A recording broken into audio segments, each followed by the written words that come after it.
Nandito DJ.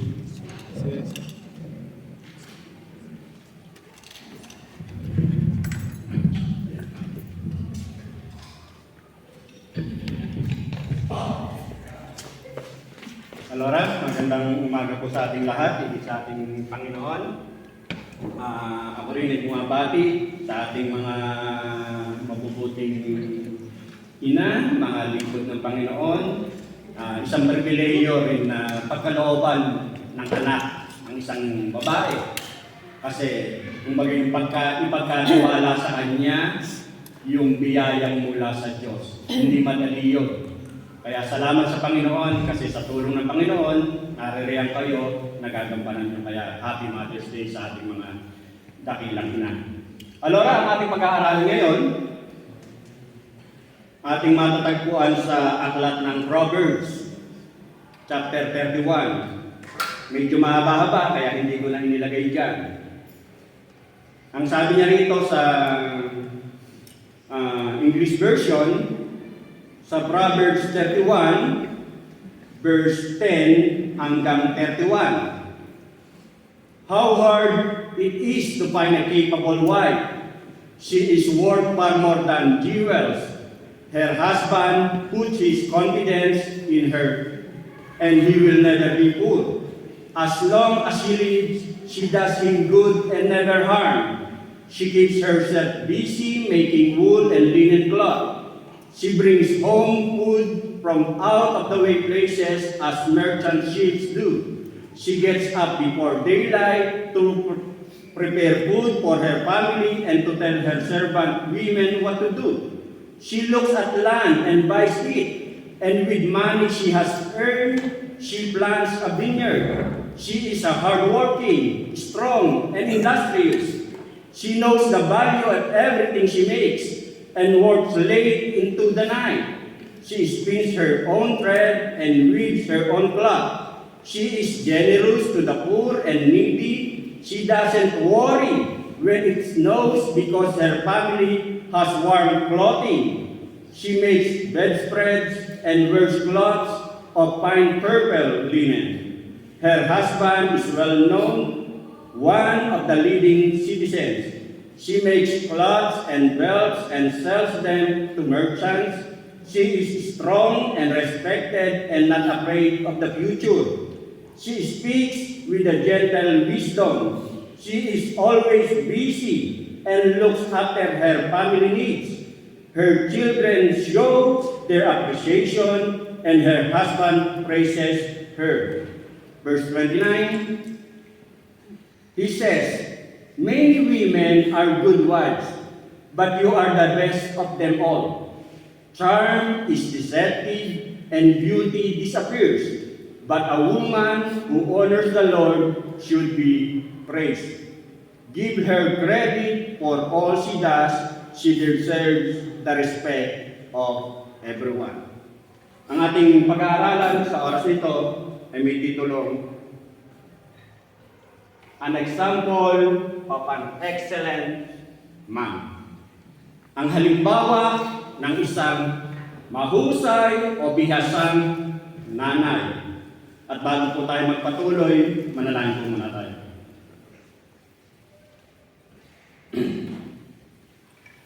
Muli po, O Diyos, sa oras nito, patuloy ka namin pinupuri. Patuloy ka namin pinararangalan, Ama. Patuloy namin itinataas, Panginoon, ang iyong banal na pangalan.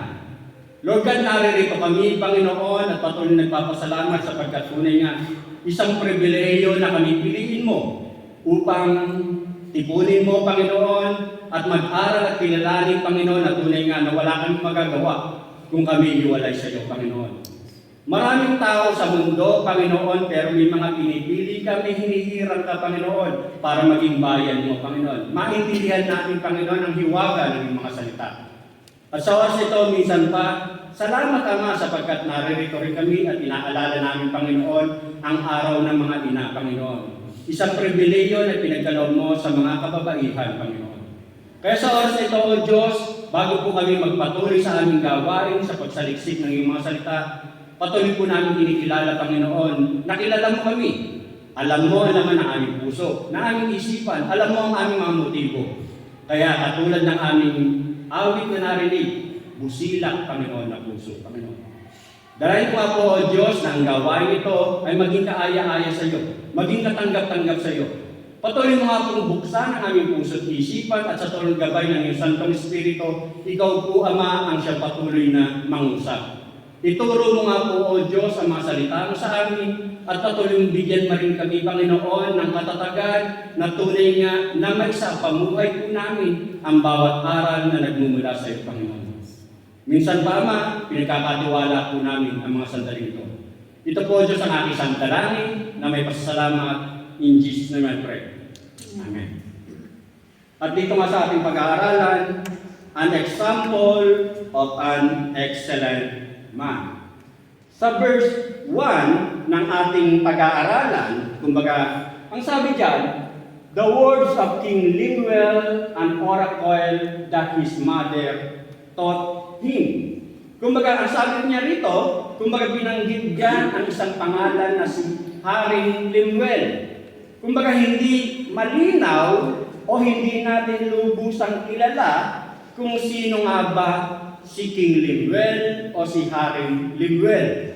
At sinasabi nga na wala sa mga historical books ang pangalang Haring Lemuel ng Israelita. Kaya ipinagpapalagay na maaaring itong si Haring Lemuel, ito yung mga sinasabi ng mga ilang commentators, na si Haring Lemuel ay maaaring haring pagano na siyang nananampalataya o nananalig o naniniwala kay Yahweh. Kumbaga may takot siya kay Yahweh, kaya meron siyang karunungan mula sa Diyos. At sinasabi rin na the name Lemuel means belonging to God. Ang sinasabing pangalang Lemuel ay belonging to God, kasama sa Diyos, ika nga. At dito, sinasabi nga na, sinasabi rin ng ilang commentators na si Haring Lemuel, dahil nga wala sa historical books ng mga naging hari ng Israel o ng Juda, maaaring sinasabi rin na ito ay pangalan mismo o yung pen name na sinasabi. Kapag sinabi mong pen name, kumbaga hindi niya nilalagay yung kanyang tunay na pangalan, pero yung pangalan na alias na siyang gagamitin para kanyang gagamitin na siya yung sumulat noon. At sinasabi na maaaring itong si King Lemuel, walang iba ay si Haring Solomon. Ika nga. At ang kanyang nanay, walang iba si Bathsheba. Ika nga. Kaya dito, sinasabi ng mga commentators na maaaring si Bathsheba, na nanay ni Haring Solomon, pinapaalalahanan niya ang kanyang anak na si Solomon na, kumbaga, sabi nga niya rito, huwag kang basta-bastang kumuha ng mga babae iyong mapapangasawa. Kaya, kasi malalaman natin na sa historical books, pag sa Biblia, sinasabi na si Haring Solomon, 700 na asawa plus 300 concubines. 1,000. Pamilya. 1,000 ang naging babae ni Haring Solomon. At dito ang paalala namin, Bathsheba, ang sabi ng ilang commentators, huwag kang kumuha ng kung sino-sino lamang babae. At ang sabi nga niya rito, this woman whom give praises and defines as excellent, ang sabi sa ibang version, excellent, sa NASB, noble character, sa NIV, sa King James, virtuous, kumbaga, kagalang-galang, ika nga. Ang pagpapakilala sa babaeng dapat mong piliin. Ika nga. At ang sabi nga niya rito, the word excellent na sinasabi rin sa verse 10 na ating pag-aaralan is the Hebrew word chayil, which means strength, efficiency. Kung baga, ibig sabihin niya, lakas siya at yung efficiency, husay, kung paano mo igagampanan. Ika nga. In the context of Proverbs 31, it refers to moral strength but also to domestic ability and efficiency. Dito sa ating pag-aaralan, meron tayong 5 na pinakang makikita dun sa binasa nating mga talata sa Proverbs 31. Una, ipinakikilala, ang sabi nga niya rito, she is a devoted wife. Sa verse 11, 12, 23, ang sabi nga niya rito, the heart of her husband trusts in her, and he will have no lack of gain. She does him good and not harm all the days of her life. Her husband is known in the gates when he sits among the elders of the land. Kumbaga, she is one who has the confidence of her husband. Kumbaga, yung tiwala ng kanyang asawang lalaki nasa kanyang asawang babae. Kumbaga, yung welfare, yung reputation ng pamilya nasa tiwala ni lalaki sa kanyang asawang babae. Madalas, kumbaga, naririnig natin sa ilang mga anak, ang nanay ko, the best man in the world. The greatest man in the world. Yun ang pamantayan ng ilang tao. Pero ano nga ba ang pamantayan ng Diyos? Kaya nga rito, excellent man, mahirap. At dito, mother are designed to be homemaker in the family. Yun ang talagang design ng Diyos. Kumbaga, mother are designed the homemaker in the family. Kaya nga, kumbaga, kung babasahin natin, ang sabi nga niya rito, yung tiwala ni lalaki na kay nanay na ikaw ang siyang tunay na magbubuo ng pamilya natin, ng mga anak natin.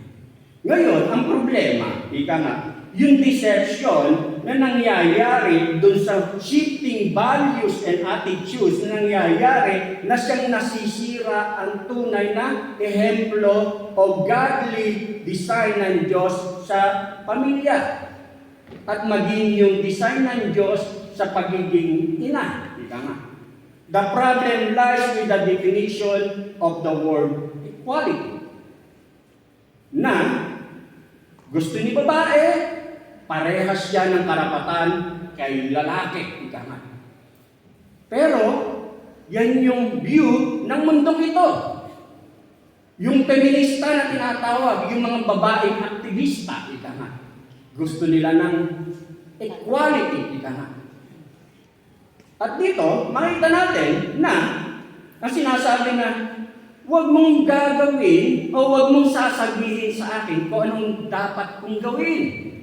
Ganyan yung mga aktivistang babae.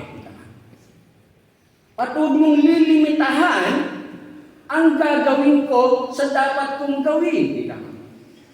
Yan ang mga ipinapasok ng mundong ito, lalo higit sa pamantayan ng pagbuo ng pamilya.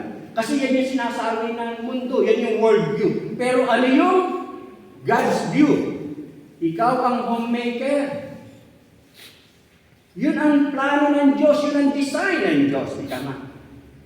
At dito, kumbaga, sinasabi nga na binabalaan tayo ng salita ng Diyos na darating sa mahuling araw na talagang yung mga anti-God, yung mga salungat sa nais ng Diyos, sa kalooban ng Diyos, ipapasok nila yung mga sarili nilang pang-unawa.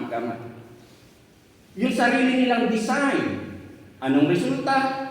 Kaya mas madalas, kapag wala ang Diyos sa pamilya, magulo ang tahanan. Magulo ang pamilya. Bakit? Kasi yung biblical order, yung God design ng Diyos sa pamilya ay hindi sinusunod. Ang sabi nga sa Romans 12:1-2, ang sabi nga niya rito, and do not be conformed to this world, but be transformed by the renewing of your mind, that you may prove what the will of God is, that which is good and acceptable and perfect. Maging yung sabi ni Apostol Pablo, paalala sa huling panahon. We are living in the last days, But realize this, that in the last days, difficult times will come. Sa mga huling araw ay darating ang mga matinding paghihirap. For men will be lovers of self, mamahalin niya ang kanyang sarili, lovers of money, boastful, arrogant, revilers, disobedient to parents, ungrateful, unholy, unloving, irreconcilable, malicious gossip, without self-control, brutal, haters of good, treacherous, reckless, conceited, lovers of pleasure rather than lovers of God, holding to a form of godliness, although they have designed its power and avoid such men as this. Noon pa man, darating sa mga huling araw na iibahin ng mga tao kung ano yung gusto nila, yung pabor sa kanila, ungrateful, lovers of self, disobedient to parent. Noon pa sinabi na to. Winarning na darating ang mga panahon ito. At dito nga, kumbaga, the radical feminists have clearly defined goals they wish to achieve. Yung mga aktivista na mga kababaihan na gusto nila ganito, gusto nila ganyan, iniiba nila. Personal motives, personal gain, man's view, man's way. Ika nga. Yun ang nangyayari. Personal interest. Ika nga. In the process, they believe they must smash the traditional understanding of marriage. Pilit nilang iniiba ang anong design ng Diyos sa pag-aasawa, anong design ng Diyos sa mga anak, anong design ng Diyos sa pamilya. Kumbaga, yan ang isang ginagawa ng mundong ito. Dun sa verse 10 niya, sabi, an excellent wife who can find. Saan ka nga ba makakahanap ng excellent wife? Wala. She is far more. Anong design doon? Mas mahalaga pa siya sa mga mamahaling alahas. Kung mahilig kayo sa mga kolorete, sa mga kung ano-anong abubot, mas mahalaga pa kaysa dyan kung ang asawa mo ay excellent wife. Yan ang sabi ng ating verse 10. Kaya nga sabi nga niya rito, being a mother, it starts from being a wife. Siyempre, magsisimula yung pagiging ina sa pag-aasawa mo na. Kumusta ikaw bilang asawa? Wife, babae, asawa. Hindi yung iniiba na sa pamilya, hindi na rin babae ang nanay.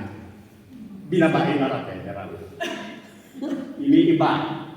At the point, devoted wife. Kumbaga, tapat na ina. Yan yung una. Pangalawa, na itinuturo sa oras nito, she is a diligent partner. Sa verse 13 to 17, sa mga text niyan, as a woman viewpoint, God's viewpoint, she is a willing worker, a wise shopper and planner who is able to minister to her family. Kumbaga, sabi niya rito, absolutely nothing is more important to a society than a godly mother.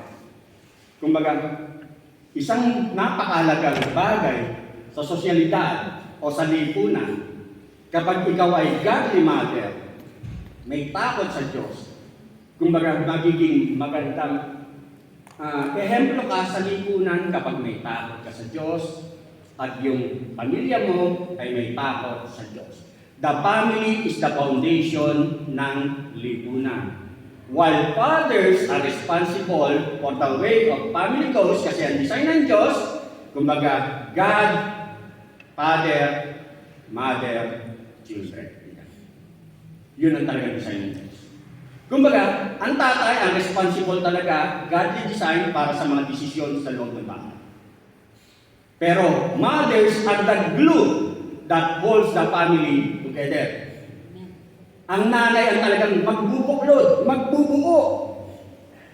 Para huwag magkasira-sira, huwag mawata, masira ang pamilya. Ang nanay, kaya siya ang more na nagsasakripisyo.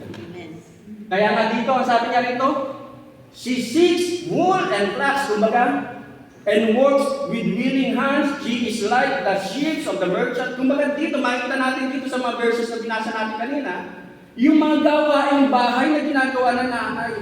Kaya na almost, kaya nakasurvive ang daily routine sa loob ng bahay, more ang nanay gumagawa. Sila yung unang gumigising, sila pa yung tanding matutulog. Ay, hindi naman. Yun ang talagang more na design. Unang gumigising, 30 pang natutulog. Kaya nga, sinasabi kaya sa verse 8, her lamp does not go out at night.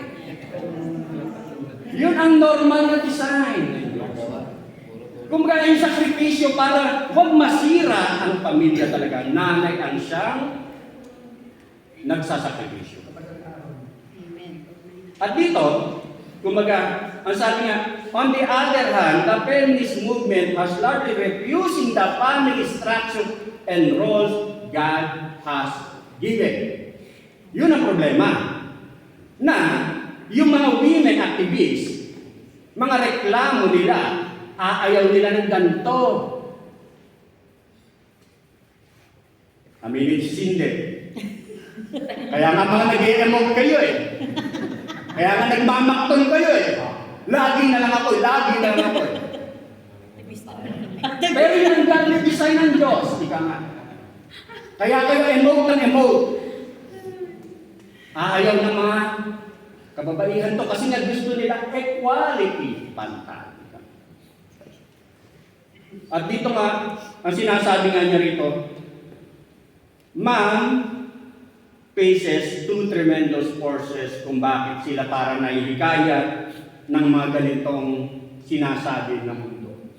Una, they face the deception of Satan and satanically controlled system. Kasi nga naririto tayo sa mundong ito, sino ba naririto? Sino ba nag-ahari? Satanas. Merong unseen enemies na nandadaya kung bakit ka emote ng emote. Nadadala ka ng mga gantong narinig mo na dapat ganito. At dito, unang inaatake ng kaaway, yung Satanas, ang pamilya, unang-una na nga dyan, si babae. Kaya mag-emote yan. Kasi dun pa lang sa Genesis, una niyang inatak si Eva. Una niyang nilinlang, una niyang dinaya, una niyang brinenwash, ika nga, si Eva. Una ano? Yun yung una. Pangalawa, na the abuse of women by men. Kung minsan yung pang-aabuso naman ni kalalakihan, ni asawang lalaki sa kanyang asawang babae. Kasi nga, ako ang padre di pamilya. Ako ang dapat masunod. Ganon. Kumbaga, kasi, ako yung God, Father. Kaya kadalasan ginagawa ni tatay, yung authority niya, dinadaan niya sa tapang, sa galit. Kadalasan ganon. Dinadaan ni tatay yung kanyang authority sa pagiging laging galit, laging mas galit ako. laging ganon. Kumbaga ganon na nangyayari. Pero sabi nga kanina, she is a diligent partner. Kasi ang design ng Diyos sa Genesis 2:18, then the Lord God said, it's not good that the man should be alone. Diba, create ni God si Adam na nagsosolo. Tayo mga lalaki raw, hindi tayo pwedeng mabuhay na wala tayong partner. Amen. Kaya raw, Ginoo si Eva para meron tayong partner. Amen. She is a diligent partner. Ika nga. Hindi siya alipin. Partner siya. Ika nga. Hindi ka bossing. Partner siya. Ika nga. Amen. Yun yung sinasabi niya rito. Kaya nga, sabi, amen, amen. Amen, amen.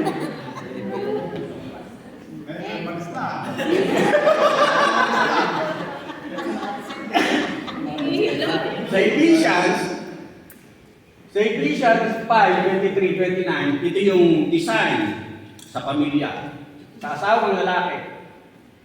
For the husband is the head of the wife, even as Christ is the head of the church, his body, and is himself its Savior. Now, as the church submits to Christ, so also wives should submit in everything to their husband. Husbands, love your wives as Christ loved the church and gave himself up for her, that he might sanctify her, having cleansed by her the washing of water with the word, so that he might present the church to himself in splendor, without spot or wrinkle or any such thing, that she might be holy and without blemish. In the same way, husbands should love their wives as their own bodies. He who loves his wife loves himself. For no one hated his own flesh, but nourishes and cherishes it, just as Christ does the church. Amen. Amen. Kaya nga, sabi ko, kapag ako'y nagpapayo sa mag-asawa, mas mahirap ang responsibilidad ng lalaki. Kasi ang babae, submit lang. Pero si lalaki, love your wife. Mas mahirap. Kahit emote yan, kahit topak yan, love your wife. Kapito. Ay, Mas kapito. mahirap. At dito nga, ang sinasabi nga niya rito, clearly gives God's perspective of the husband as the head of the wife, yung si lalaki ang head ng pamilya, pero hindi siya dictator, hindi siya bossy, but a loving servant-like responsibility to your wife. Isang lingkod responsibilidad sa iyong partner. Yun yung pinapaalala. At ang sabi nga niya rito, when we neglect the admonitions and example na sinasabi sa binasa natin, nagkakasala tayong mga tatay. We sin against God by disobedience and by destroying the picture that marriage provides of Christ and the church. Kasi nga inihintulad na yung godly design sa iglesia. We sin against our wives by failing to care for their needs properly. Kung paano inaalagaan ng iglesia, ganun din tayo na alagaan natin yung ating partner. We sin against our children since they pick up our attitudes and actions. Nagkakasala tayo sa ating mga anak. Bakit? Kasi tayo yung magulang, tayo ang tinitingnan. Tayo ang ehemplo. Tayo ang halimbawa. Kaya nga sabi niya rito, as husbands, we are told to care for our wives. Pinapaalalahanan tayo mga lalaki na kalingain natin ang ating mga asawa. Amen. Kalingain natin ang ating mga asawa. At dito, may paalala si Pablo dito sa text na binasa natin. Una, ang sabi niya rito, as Christ is the Savior of the church, katulad raw ni Kristo na siya ang tagapagligtas o tumubos ng nasa sa iglesia, ganun rin dapat tayo. Katulad halimbawa kung paano mo iniingatan ang mga tupa sa iglesia, yung mga buhay nila, yung mga pangangailangan nila. Kaya tayo mga tatay, hindi lang basta provider kung kaya mong mag-provide. Kumbaga, kung hindi lang basta magdala ka ng pagkain sa hapunan, o sa kainan, o sa lamesa, ika nga. Kasi kadalasan si nanay may dala niya kasi mga mahilig siya.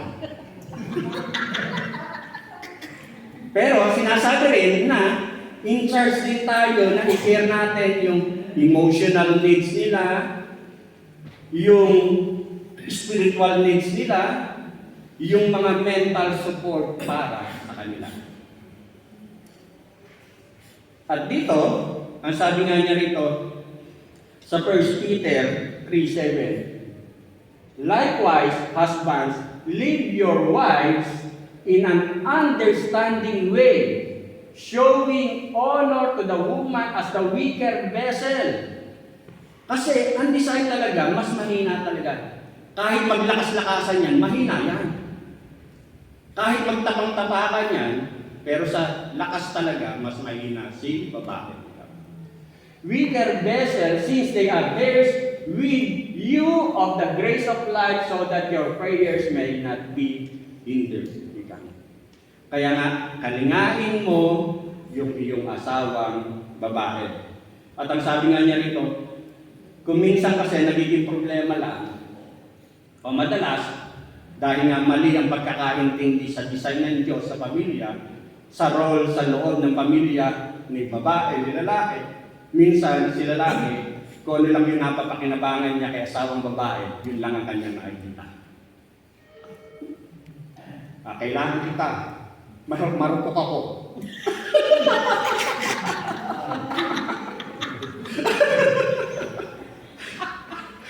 Ganon.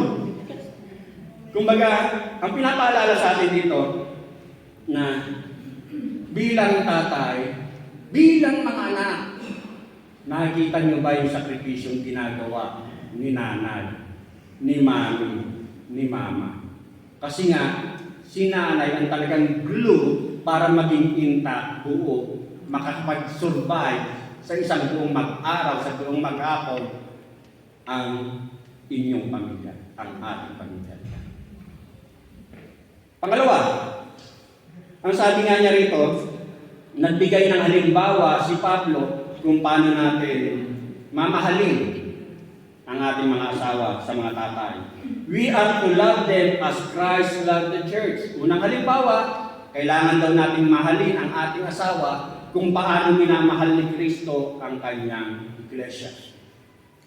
Di ba sa iglesia, maraming dyan, ilang taon na pero alagain pa rin. Ganon din sa mag-asawa, ilang taon na alagain pa rin. Pero mahalin mo, ang sabi. At ang pangalawa, sabi, as we love our own bodies. Kung paano mo raw pinapahalagaan o minamahal ang iyong katawan, ganun mo raw mahalin yung asawa mo. Kaya tanungin mo yung sarili na ano ba yung bagay na sa tingin kong mahalaga para sa akin na alam kong magiging mahalaga rin sa asawa ko. Ano ba yung bagay na ayaw na gawin sa akin na wag ko rin gagawin sa kanya? Katulad halimbawa, di ba gusto natin kahit pa paano, si tatay, siyempre, parang ng mga nanay ngayon eh. Pero yung mga tatay, siyempre pag Father's Day, mas ina-appreciate naman kasi nung lalaki ang mga nanay isa sa tatay eh. Pero ang tatay, nakakaramdam din kami, i-appreciate nyo rin kami. Pero yung mga nanay, talagang mas na-appreciate. Realidad yun. Pag Mother's Day, mas appreciated. Pero dito, sinasabi nga na i-appreciate. Yung pagod, yung sakripisyo, yun yung gusto nilang marinig. Yung konting himas. Ano yung ayaw na gawin? Yung kumbaga, yung parang bang minamaliit. Yung parang dina-downgrade mo yung partner mo. Ayaw din yan yung mga babae na hindi sila ma-appreciate, minamaliit pa yung kanilang nagagawa sa pamilya. Pangatlo, ang sabi nga niya rito, she is a dutiful servant. Siya ay masunuring lingkod. Sa verse 20, ang sabi nga niya rito, she offers. May mga nagpakamaka. Oh, hindi pa tayo tapos. Bantad dyan, bantad dyan. Daming bubuyog. Araw nila ngayon. Verse 20. Oh, hindi pa po tayo tapos. Verse 20. She offers. Pangatlo pa lang yan. Meron pang 4-5. dami She opens her hand to the poor and reaches out her hands to the needy. Kumbaga dito, sinasabi niya rito na huwag ka nang magtaka na para bang si nanay ay para laging involved kay kapitbahay.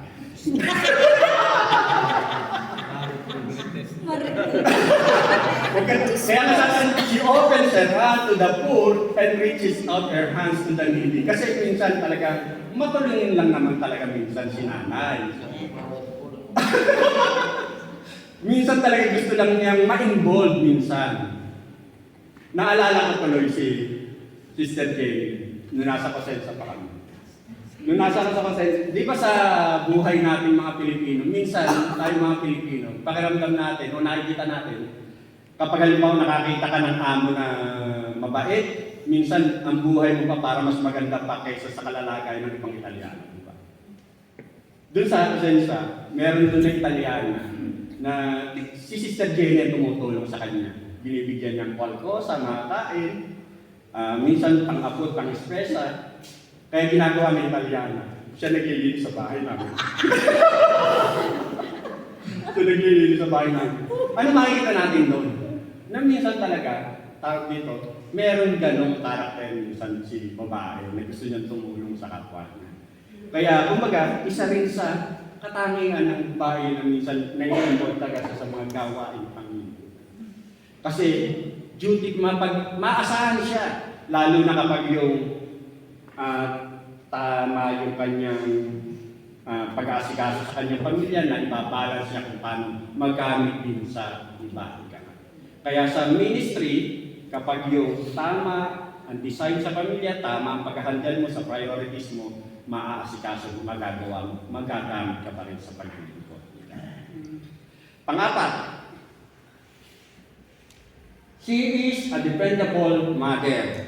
Kumbaga, maaasahan siya. She is devoted to the needs of her family. She is well-groomed, attractive, organized, and disciplined. She provides good meals. Kaya nga, sila halos ang laging mas nag-iisip kapag kung ano yung kakainin sa isang araw. Kaya nga, iniisip niya kapag may handaan ng papag. Para hindi na siya magluluto. Kumbaga, isa rin yun sa gift niya.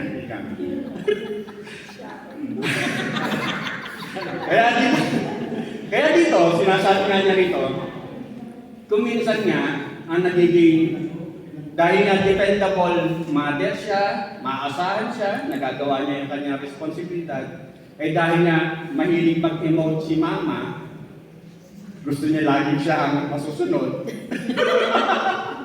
Kumbaga, gusto niya minsan marinig na ma-appreciate yung kanyang ginagawa. Amen. Makita man lang yung kanyang sakripisyong ginagawa. Pero ang sabi nga, yung paalala kanina, pandaraya nga kasi yan ng huling panahon. Kasi yung lovers of self, kaya ngayon, naghahanap ka, ungrateful naman si partner. Ungrateful naman yung mga anak ko. May kinakain na nga itong mga anak ko. Hanap pa naman, ang ulam. Anong kakainin? Pero sumakit na yung ulo ni nanay para maghanap ko ano yung kakainin ninyo. Anong ulam? Kumbaga yan yung ilang nangyayari na nagiging ungrateful, mas iniisip yung pangsarili kaysa ano yung design ng Diyos para sa pamilya. Bakit? Kasi nga, ito yung pandaraya na naririnig natin sa labas. Yung mga impluwensya ng labas, kasi naririto pa rin tayo eh. Kaya dapat, maging maingat tayo, huwag tayong magpa-apekto, huwag natin itanim sa isipan natin na responsibilidad yan ni nanay, responsibilidad yan ni tatay. Kung hindi nila ako inanak, dapat buhayin nila ako. Wrong mindset. Ganun minsan kasi. Kumbaga, kung hindi nyo inanak, eh bakit ako? Responsibilidad nyo buhayin ako. Pandaraya yan. Pandaraya yan ng mundo. Sinasabi nga dito, noon pa, darating ang panahon na hindi matututong maging mapagpasalamat. Kaya nga dito, ang paalala sa atin, maging sa mga anak na, ang sabi niya rito, sa Ephesians 6:1-3, "Children, obey your parents in the Lord, for this is right. Honor your father and your mother, which is the first commandment with a promise, that it may be well with you and that you may live long on the earth." Pinag-aralan na natin yung mga ragazzi na yun yung pangako sa mga anak. Pangakong may halong, isang utos na may halong pangako. Kumbaga, isang paalala na pinakikita sa atin na dapat nating sundin, igalang, irespeto ang ating mga magulang. Kumbaga, maging mapagpasalamat tayo.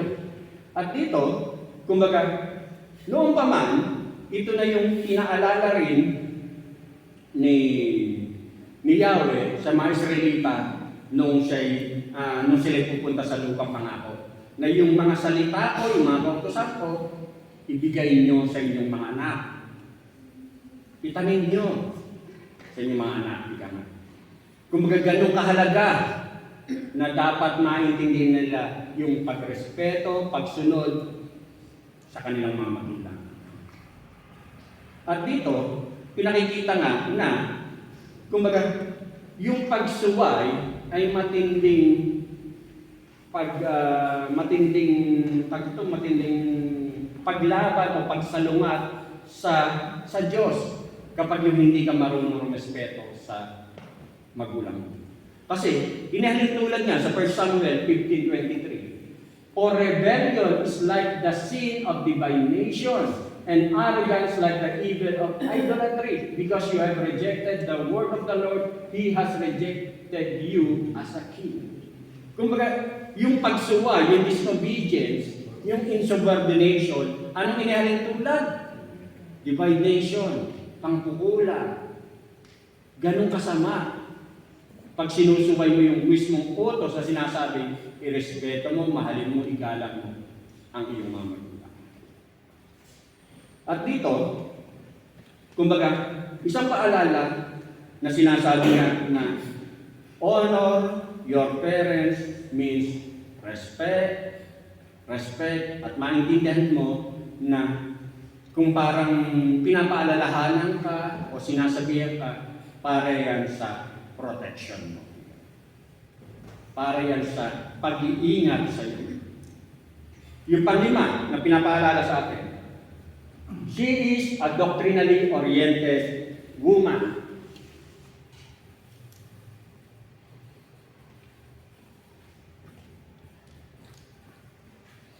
Ang sabi niya rito, she is a woman full of God's wisdom. Kumbaga nalalaman niya, batid niya, kung ano ang kalooban ng Diyos. Sa Deuteronomy 6 and 7, "And these words which I am commanding you today shall be on your heart, and you shall teach them diligently to your sons, and shall talk on them when you sit in your house, and when you walk by the way, and when you lie down, and when you rise up." Ito yung sinasabi ko na paalala sa mga magulang na yung salita ng Diyos, nais ng Diyos, kalooban ng Diyos, ituro nyo sa inyong mga anak. At dito, sinasabi na, ibig sabihin, hindi lang basta na, ang sabi niya rito, she is doctrinally oriented. Alam niya, batid niya, kung ano yung nais kalooban ng Diyos. Kaya ibig sabihin, hindi lang basta narin ito sa ulo. Hindi lang basta alam yung salita ng Diyos. Bagkus, ito ay nakaukit, nakatanim sa kanyang puso. Treasured in her heart.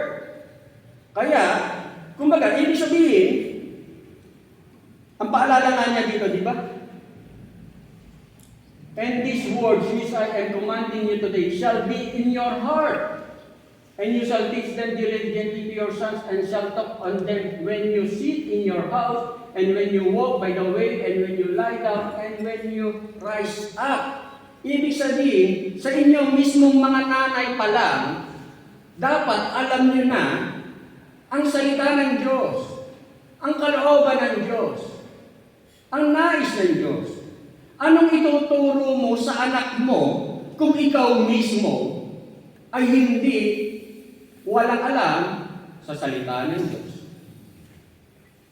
Ikaw mismo rin, bago ka magturo sa anak mo, dapat ikaw rin, rooted ka, tinetreasured mo ang salita ng Diyos. Kaya nga, she is a woman doctrinally oriented. Alam niya kung ano yung nais ng Diyos. Sa Lucas 10, 38-42, ito yung magkapatid na babae na si Maria at Martha.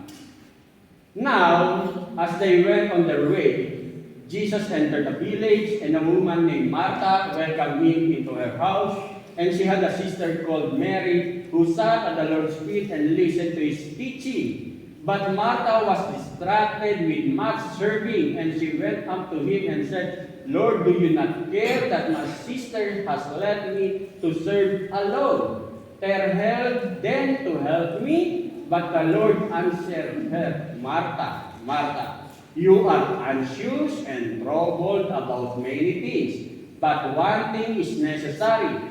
Mary has chosen the good portion which will not be taken away from her. Dito, yung magkapatid na si Maria at Martha. Ano yung makikita natin? Ano yung matututunan natin sa magkapatid na babae nito? Dito, makita natin na dumating si Jesucristo kasama yung kanyang mga alagad, si Maria, naupo sa paanan ni Jesus, nakinig sa mga aral niya, si Martha naroon, busy sa pag-asikaso kay Jesus sa kanyang mga bisita. Kumbaga, dalawang bagay ang makikita natin sa magkapatid na ito. Hindi pinakikita na baliwala yung ginagawang pag-asikaso ni Martha. Kasi bisita niya si Jesus, bisita niya yung mga kasama ni Jesus, yung mga alagad. Pero dito, ang sabi nga, busy si Martha. Maging tayo kung minsan, lalo yung mga nanay, kasi nga, sa kanila pinagkatiwala para maging glue yung pamilya, yung tahanan. Dahil busy na nga siya, kaya nga siya nag-i-ebot kasi hindi nakikita yung kanyang sakripisyo kung minsan sa buong maghapon. Kaya, parang si Martha, reklamo rito, reklamo doon, imot doon, imot dito. Pero, kung katulad ka ni Mary, na naroon ka sa paanan ni Jesus, nag-aaral ka, may tanim ka na salita ni Jesus, na mga aral salita niya, ika nga, alam mo kung bakit mo ginagawa yung mga bagay na yan. Kung bakit ka naglilingkod sa sarili mong pamilya. Kung bakit mo ginagawa yung responsibilidad mo bilang isang ina. Hindi ka puro reklamo. Kapag puro ka reklamo, parang katulad ka rin lang ni Martha na ginagawa mo lang yung bagay, pero hindi nakatanim sa puso, hindi mo naiintindihan kung bakit mo ginagawa yan. Kaya dito, ang sabi nga niya rito, katulad ni Maria, na kailangan niyang maupo muna sa paanan ni Jesus. Kailangan mong magkaroon ng silent time with Jesus Christ. Kailangan ko ng panahon kausap si Jesus. Para doon ko sabihin lahat. Mga nais ko. Kailangan kong umupo sa harapan ni Jesus para wag kang puro reklamo. Oo, nagagawa mo yung responsibilidad mo. Salamat. Pero yung ikaw, napapabayaan mo yung relasyon mo. Yes. Yung intimate relationship mo kay Jesus. Kumusta? Kumbaga, Parehas na mahalaga, kumbaga, si Marta, kumbaga ginagawa niya, pero nakalimutan niya na kailangan din niya magpahinga sa piling ni Jesus. Ganon tayo. Kaya tayo masyadong nagiging reklamador. Kasi kulang ka sa pag-upo sa harapan ni Jesus. Kaya dito, ang pinapaalala nga dito sa turo ni Pablo sa pamilya, two extended passages that deal with the family bilang isang pamilyang Kristiyano. Dito sa Ephesians 5, sinasabi nga, for Ephesians, the context is the Spirit-filled walk in the wisdom of Christ. Kumbaga kung paano tayo lalakad sa kapangyarihan ng Santong Espiritu nasa isang mananampalataya. Imbes dito sa Colossians, yung natapos nating aral, di ba tinuro kung sino si Jesus? Na sufficient kay Jesus, sapat kay Jesus. Kumbaga, kaya nga sabi, hindi lang basta alam mo. Hindi lang basta alam mo, dapat nakaukit sa puso mo, nakatanim, pinagyayaman mo sa puso mo. Kaya doon ka lalakad, yung sinasabi dito sa Ephesians, na Spirit walk. Sa gabay ng Espiritu ka lalakad. Oo, natututo ka na, nalalaman mo na, pero kailangan mo lumakad sa kapangyarihan ng salita ng Diyos. Sa kapangyarihan ng Santong Espiritong ipinagkaloob sa isang mananampalataya. Kaya ganun sa pamilya. Kay tatay, kay nanay, sa anak. Magagawa natin yun na tinataniman tayo ng salita ng Diyos, pero kailangan natin lumakad sa kapangyarihan ng Espiritu Santo. Kaya nga, dito, sa ating huling bahagi ng pag-aaral nito, ika nga, ng mensahe ng Diyos, kung titingnan mo, sabi nga, an example of an excellent man.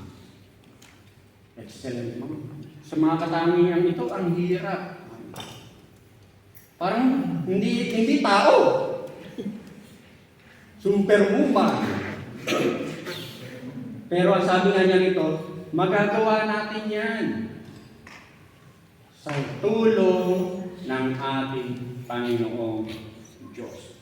Kaya nga sabi nga niya rito, Ma'am, you can do all things through Christ who strengthens you. Magagawa mo yan. Dahil kanino? Sa pamamagitan ng lakas na binibigay ni Kristo sa iyo. Maging sa atin, mga tatay man o mga anak man, kumbaga hindi lang basta salita, magagawa natin maisa pamuhay yung mga aral na atin natututunan. Manalangin tayo. Ama, salamat po o Diyos sa oras nito. Salamat po sa gabay, patnubay mo Panginoon at tunay nga. Lord God, minsan pa pinaalala mo sa amin ang mga sakripisyong ginagawa ng mga nanay para sa kanyang mga anak, Panginoon, sa kanilang pamilya, Panginoon.